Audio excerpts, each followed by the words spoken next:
right? To be a master of something requires ongoing, continual practice, right? There's this phrase that's out there, and I'm gonna start it with this. There's this phrase that's out there that says practice makes perfect. What are your thoughts on that?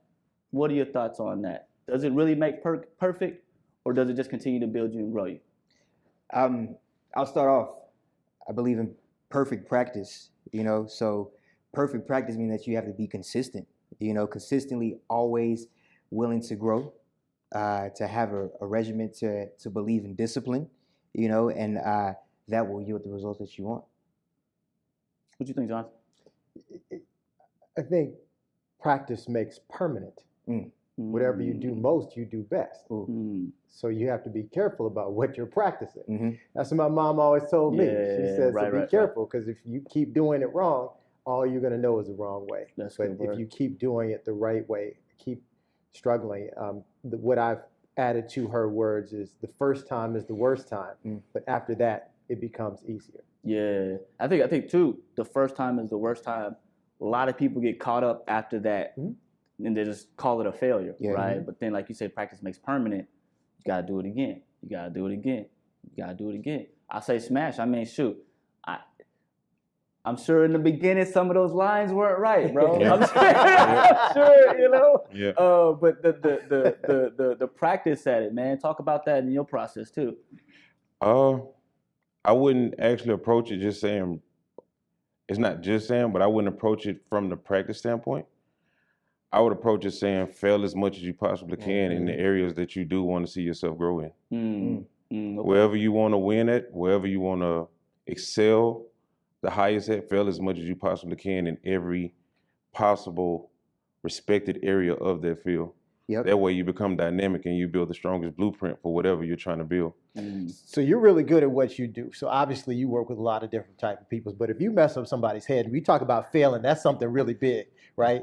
So, because it's not just about you. You didn't fail at a computer program. You didn't fail at, sending out a report or something like that. This is somebody else's head and their life and their livelihood. So how did that work for you? I'm very interested in that. It presents the challenge.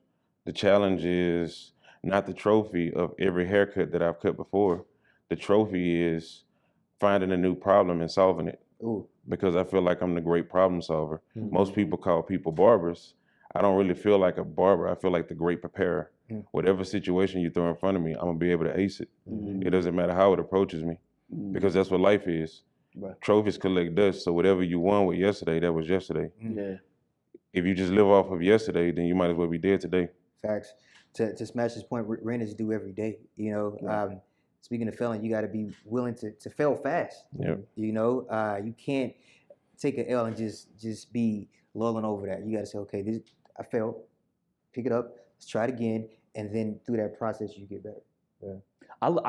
Me personally, I don't even like to use the word fail, right? Because I get what we're saying, right? I always like to look at. I say everything's a lesson, right? Turn that into, because while we understand that, some people look at it and say, okay, well, if I done failed, I'm done, and they use it as a roadblock and like as the end all, versus as a detour, as a hurdle, something you get over, you get around. So I remember there were times where I had 2 F words in my vocabulary that I found myself using too often: failure and fear.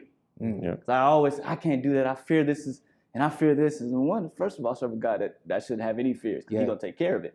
But at the same thing, I was injecting that negativity in my own mind, because if I fear, I'm not gonna take that leap of faith, right? I'm not gonna take that jump that I'm supposed to take to get to where I'm supposed to be.